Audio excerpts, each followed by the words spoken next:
नमस्कार दोस्तों। आज के हमारे इस वीडियो में आपके लिए करवा चौथ व्रत की संपूर्ण कथा लेकर आए हैं कि कैसे करवा ने अपने पति को जीवित करवाया चौथ माता से। बहुत समय पहले की बात है। किसी साहूकार के साथ बेटे थे और उनकी एक बहन करवा थी।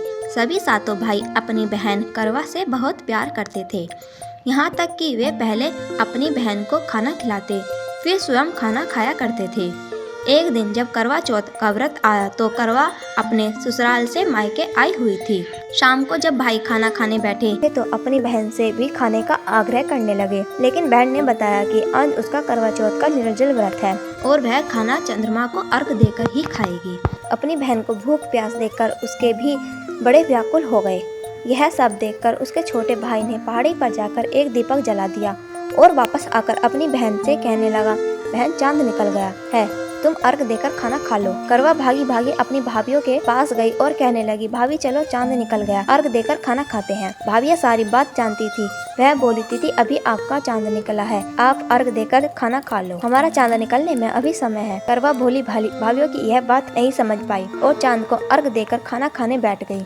जैसे ही पहला निवाला तोड़ा तो उसे छींक आ गई, दूसरा निवाला तोड़ा उसमें बाल निकल आया और तीसरा निवाला तोड़ते ही उसके ससुराल से खबर आ गई कि जैसे भी हालत में है तुरंत अपने ससुराल पहुँचे।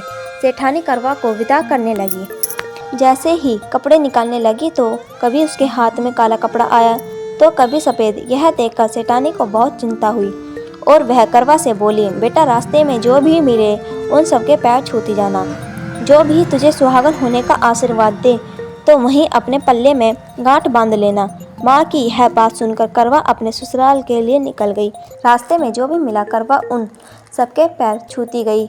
सभी उसे खुश रहो सुखी रहो यह आशीर्वाद देते रहे, लेकिन किसी ने भी उसे सदा सुहागन होने का आशीर्वाद नहीं दिया। अब करवा जैसे ही अपने ससुराल पहुंची तो घर के आंगन में छोटी नंद खेल रही थी। करवा ने जैसे ही नंद के पैर छुए तो वह बोली, खुश रहो सुखी रहो पूरे सुहागन और दूतो नहाओ पूतो पलो। छोटी नंद के ऐसे आशीर्वाद देते ही करवा ने अपने पल्ले में गांठ बांध ली। वह अंदर गई तो देखती है आंगन में उसके पति का शव रखा है और उसे ले जाने की तैयारी की जा रही है। यह देखते ही करवा रोने लगी, विलाप करने लगी, कहने लगी, मैं इन्हें कहीं नहीं ले जाने दूंगी, इन्हें कहीं मत लेकर जाओ।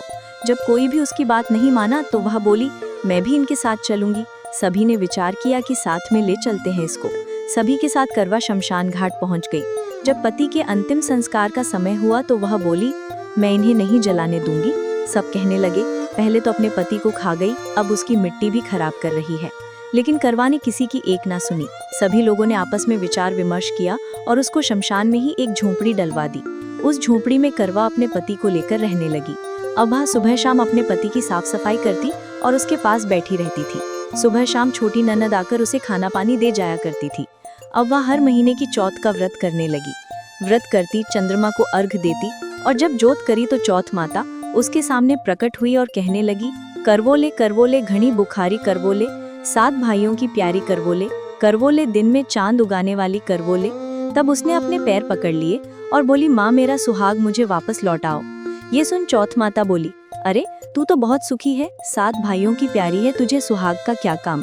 तो करवा कहने लगी, नहीं माता, मुझसे बहुत बड़ा पाप हो गया, मेरे सुहाग को मुझे वापस लौटा दो।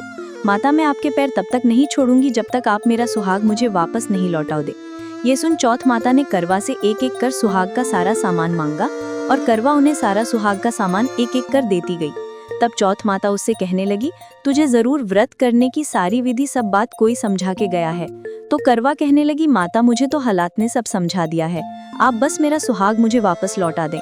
तब चौथ माता ने अपनी आंखों से काजल निकाला, उंगलियों से मेहंदी और मांग से सिंदूर निकालकर उसे करवे में घोल दिया और उस जल से उसके पति को छींटा लगाया। छींटा लगते ही उसका पति जीवित हो गया। जाते जाते चौथ माता उसकी झोंपड़ी पर लात मार गई, जिससे उसकी झोंपड़ी महल में बदल गई। करवा के सभी दुखों का अंत हो गया। शाम को जब छोटी ननद भाभी के लिए खाना लेकर आई तो देखती है कि भाभी की झोंपड़ी तो कहीं है ही नहीं, उसकी जगह एक बड़ा सा महल खड़ा है। उधर करवा खिड़की में बैठी छोटी ननद के आने की प्रतीक्षा कर रही थी।